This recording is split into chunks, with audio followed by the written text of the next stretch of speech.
শুভ সকাল বন্ধুরা, তোমরা সবাই কেমন আছো? আশা করছি ভালো আছো, আর আমিও অনেক অনেক ভালো আছি। তো এখন বাজে সকাল 8:30টার মতন। আমার সমস্ত বাসি কাজ টাজ সব সারা হয়ে গেছে। কালকে রাত্রের বাসন ছিল, মাজা হয়ে গেছে। তারপর কিছু জামা কাপড় ছিল, সেগুলো কাচা হয়ে গেছে। ঘর মোছা মানে সব সমস্ত কাজও হয়ে গেছে। চান ধান করে আমি পুজোও দিয়ে দিয়েছি। যেহেতু চুলে শ্যাম্পু করেছিলাম, ওই জন্য তখন চান করে আগে চুলটা আঁচড়াইনি, আগে পুজো দিয়ে নিয়েছি। আর এখন আমি একটু চুলটা আঁচড়ে নিচ্ছে, নিয়ে একটু সিঁদুর পরে নিলাম আর একটু টিপ, ব্যাস হয়ে গেল। আর কি সাজ সকালবেলার এইটুকুনি। চান টান করে এগুলো না করলে তো আমাদের ধরো এই অস্থি মানুষদের আর কি আছে বলো। তো যাই হোক, তোমাদের দাদাভাইকে ডেকে ডেকে অনেকক্ষণ ধরে ডেকে ডেকে উঠেছে। মেয়ে উঠে গেছে, মুখ টুক ধুয়ে মেয়ে বসেছে, আর তোমাদের দাদাভাই মুখ ধুতে গেছে। আর আমি এই চুলটা আঁচড়ে নিয়ে তারপর চা করব। এখনও চা খাওয়া হয়নি। আর রবিবার একটু দেরি হয়, অন্যদিন ধরো সকাল সকালে হয়ে যায়। আজকে তাও তোমাদের দাদাভাই তাড়াতাড়ি উঠে পড়েছে, আর অন্য দিন হলে 9টা বাজিয়ে দেয়। তো চা ঠা খেয়ে নিয়ে, আজকে রবিবার যেহেতু আর কিছু সবজি টবজিও নেই, তো বাজারে যেতে হবে। আজকে তো দশহারা, তো মাছ টাছ তো সেরকম কিছু মনে হচ্ছে বসবে না। আর আজকে আমি বাড়িতে মাছও করবো না। আমার শ্বশুরবাড়িতে নিয়ম আছে যে একবেলা ফলার আর একবেলা ভাত খায়। তো আর তোমাদের দাদাভাই যেহেতু লুচি টুচি পছন্দ করে না, ওই জন্য ওদের জন্য নিরামিষ ভাত হবে আর তরকারি করবো। আর আমি মুড়ি খেয়ে নেবো। আমার না চিড়ে মুরগি এসব ভালো লাগে না খেতে, আমি খেতে পারি না একদম। ওই জন্য আমি মুড়ি খাবো, আর ওই তরকারিটা নিরামিষ করবো, ওই তরকারি দিয়ে মুড়ি খেয়ে নেবো।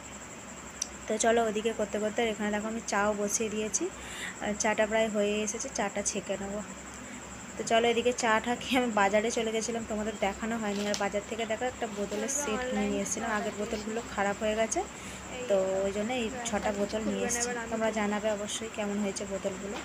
তো যাই হোক, আর এসে মা ডাকতে এসেছিলো। মা বলছে যে আজকে আমার যা নেই, বাপের বাড়ি গেছে, ও আসেনি, ষষ্ঠীতে গেছে, এখনও আসেনি। আজকে রবিবার, ও বিকালে আসবে।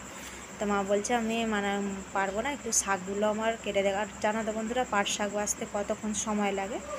তো মা এখন আগে চটপট করে নিত, এখন যেহেতু আমার যা সব কিছু করে, মা অতটা তাড়াহুড়ো করে কিছু করতে পারে না। তাও মা বলছে আমাকে একটু শাকগুলো বেছে দে। অনেকটা দেরি হয়ে গেছে, এখন বাজে প্রায় 11টা। আর আমি যেহেতু নিরামিষ রান্না করবো, অত তাড়া নেই, ওই জন্য আমি চলে এসেছি। আমি তাহলে যাই, মাকে শাকগুলো বেছে দিয়ে আসি, এসে রান্না করবো। আর দেখা মেয়েও চলে এসছে, ও স্নান করবে এই ঘরে। আমাদের ওই ঘরে না ট্যাঙ্কির জল খুব গরম হয়ে গেছে, আর এইখানে মায়েদের পাতকুয়ো আছে। আর আমাদের তো বাড়িতে পাতকোটা ছিল, পাতকুয়োর জলটা খারাপ হয়ে গেছে। তখন কাজ হচ্ছে, কাজ যতক্ষণ না হয় ততক্ষণ ওষুধ দেবে না। বাড়িওয়ালা দাদা বলেছে যে আগে সমস্ত কাজটা হয়ে যায়, তারপর পাত্রের জলটা ঠিক করবে। আর কলের সাথে টাইম কলের সাথে ট্যাঙ্কিটা ফিট করা আছে, লাইন করা আছে। তো ট্যাঙ্কির জল প্রচণ্ড গরম, সেই যেন মনে হচ্ছে গরম জল।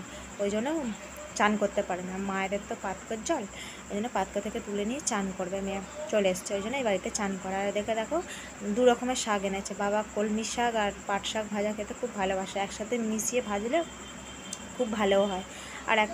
আর কিছু একটা রান্না করবে মা, ওই যে মা ওখানে ওপরে রান্না বসিয়ে দিয়েছে আর মশলা করছে ছিলে। তারপর আমি শাক ঠাক বেছে দিয়ে আমি বাড়িতে চলে এসেছি। এসে আর তোমাদেরকে বলেছিলাম যে বাজারে গিয়েছিলাম, বোতলগুলো দেখালো। তো বাজারে আমি কী কী করেছি দেখানো হয়নি। আজকে বাজারে না সেরকম কিছু আমি পাইনি। পটল নিয়ে এসেছিলাম, করলা আর আলু, আদা, রসুন আনিনি, টমেটো এনেছিলাম। পেঁয়াজ আগের সপ্তাহে অনেকটাই 1 কেজি পেঁয়াজ নিয়েছিলাম, তো পেঁয়াজ টিয়াজ ছিল, তো অল্প করে যাই বাজার করেছি। এগুলো এখন চলুক। তারপর তো আমাদের সামনেই বাজার, 5 মিনিটও লাগে না। রোজই সন্ধ্যেবেলা বলো সকালবেলা বলো, দুবেলাই বাজার বসে। তো যা কিছু লাগবে এখান থেকে কিনে নেবো। আর নিয়ে এসেছিলাম আলু আর কাঁচা লঙ্কা। তো চলো, এবার আমাকে এখন বাজে না পুরো 11:30টার মতন বাজে। এখন আমাকে রান্নাটা বসাতে হবে, নাহলে আমাদেরও তো খেতে খেতে দেরি হয়ে যাবে।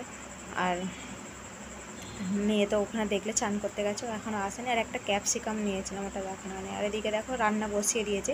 তো তোমাদেরকে বললাম না যে আমি মুড়ি খাবো, যে তো ওই জন্য আগে তরকারিগুলো করব, তারপরে ভাত করব। তো এখানে উচ্ছেটা কেটে নিচ্ছে। আর এই যে তেলটা ঢালা হয়নি, তেল ছিল না, তো ওই জন্য আমি আগে তেলটা কেটে নিয়ে তেলটা ঢেলে নিলাম।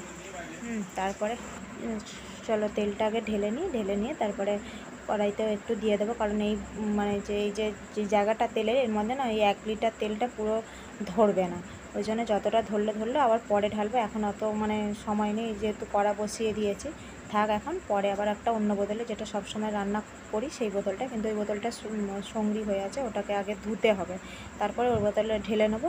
এখন থাক ওই এতটুকু। আর এই যে দেখো করলা আমি কেটে নিয়েছি, এখন করলা আলু ভাজাটা আগে করে নেবো, তারপরে করবো পটল আলুর তরকারি। এই যে দেখো সরু সরু করে আলু আর করলা কেটে নিয়েছে। তো চলো আমি রান্নাটা ঝটপট করে নিই, অনেকটা বেলা হয়ে গেছে, এখন 12টা বাজে।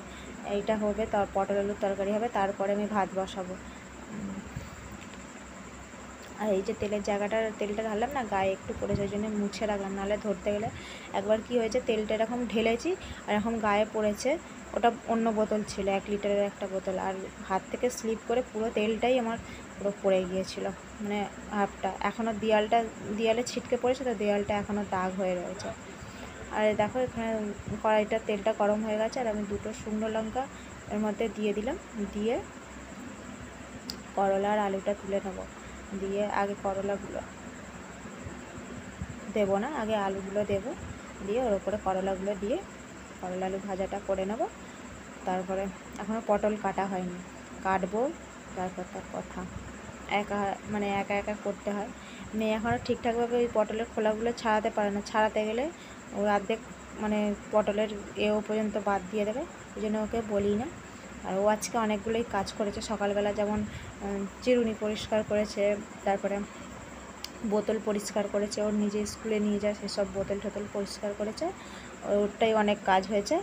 আর কিছু মানে করতে গেলে অনেক দেরি লেগে যাবে, সেরকমভাবে তো এখনও সেরকম কাজ পারে না করতে, তাও ধরো বললে অনেক কাজই করে। তো চলো তোমাদের সাথে কথা বলতে বলতে আমার কিন্তু করলা আলু ভাজা হয়ে গেছে। আর দেখো এখানে পটল আলুটা আমি কেটে নিয়েছি, আর যেহেতু নিরামিষ করবো, ওই জন্য এখানে একটু আদা জিরে বেটে নিচ্ছে। সবসময় মিক্সিতেই করি, আজকে বলতে না একটু হাতে মশলা বাটি, কি আর শিলটা তো পড়েই রয়েছে, আর অল্প একটু তো মশলা হবে, আদা জিরে বাটা, তো শিলেই বেটে নিচ্ছে। আর এদিকে দেখো রান্নাবান্না আমার কমপ্লিট হয়ে গেছে, আর এখানে মেয়ে আর তোমাদের দাদাভাইকে আমি খেতে দিয়ে দিচ্ছি, এখন পুরো 2টো বাজে, ঠিক আছে। আর মা ওখানে শাক ভাজা দিয়েছিল, ওটাই চাপা রয়েছে, তো ওরা এদিকে খেয়ে নিক, আমি তারপরে খাবো। আর ওরাও খেয়ে নিয়েছে, আমারও খাওয়াচ্ছে, আমি মুড়ি খেয়েছিলাম। তো খাওয়া দাওয়া করে আমি এখন বাসন মাজতে চলে এসেছি, এখন 2:45 বাজে। তো চলো বাসন টাসন মেজে আর ঘরে যাই। তো যাই হোক, বাসন টাসন মেজে আসার পর আমি একটু শুয়েছিলাম, আর এখন বাজে বিকাল ওই 5টার মতন। তো এগুলো আগের দিনের কাঁচা, সব গোছানো আছে, কিন্তু আলমারিতে তোলা হয়নি, ভালো লাগছিল না কালকে তুলতে। ওই যে কালকে বললাম না যে বাপের বাড়ি থেকে এসে অনেক কাচাকুচি করেছিলাম, তো সেগুলোই এখন গুছিয়ে সব তুলতে হবে আলমারিটা। এগুলো মানে কোথাও যাওয়া তো নয়, খালি কাচো, আর মানে ঘোরা পড়ার থেকে কাচো গোছাও এইসব করতে করতে আরও বেশি দেরি। এবার যেখানে যেটা তোমাদের দাদা ভাইয়েরগুলো আলাদা রাখছি, মেয়েরা আমার একসাথেই থাকে, ওরটা আলাদা আলাদা করছি সব, দিয়ে আমি সব গুছিয়ে রাখবো। আর আলমারিতে আর রাখার জায়গা নেই, আর একটা আলমারি হলে হয়, কিন্তু কি করব বন্ধুরা, রাখার তো জায়গা নেই, ভাড়া বাড়ি তোমরা বুঝতেই পারছো। আর এদিকে ধরো একটু জায়গা আছে, তখন কেউ আসে তখন তো নিচে একটা বিছানা করতে হয় শোয়ার জন্য, তো কি করব, যখন নিজের বাড়ি হবে তখন দেখা যাবে। আর এখন কি করি, এমনি ঘরের পরা অনেক তো জামা কাপড় হয়েছে, ঘরে পরার মানে কিছু কিছু জিনিস ধরো এদিক ওদিক বাজার টাজার যাই, এসব জামা কাপড় পরি, তখন ওই একটা ডাব্বা কিনেছি, বড় বড় সেই একটা প্লাস্টিকের ডাব্বাগুলো হয়, ওর মধ্যে রেখে দিই। তো চলো মোটামুটি আলমারিটা আমি গুছিয়ে নিয়েছি। এইটা একটা বড় কাজ আমার হলো, প্রায় 1 ঘন্টার বেশি টাইম লেগে গেছে এর পেছনে। তো যাই হোক, এবার আমি ঘর দুয়ারটা একটু ঝাড় দিয়ে নেবো। তো বন্ধুরা, তোমাদের যদি ভিডিওটা ভালো লেগে থাকে অবশ্যই একটু সাবস্ক্রাইব করে দিও।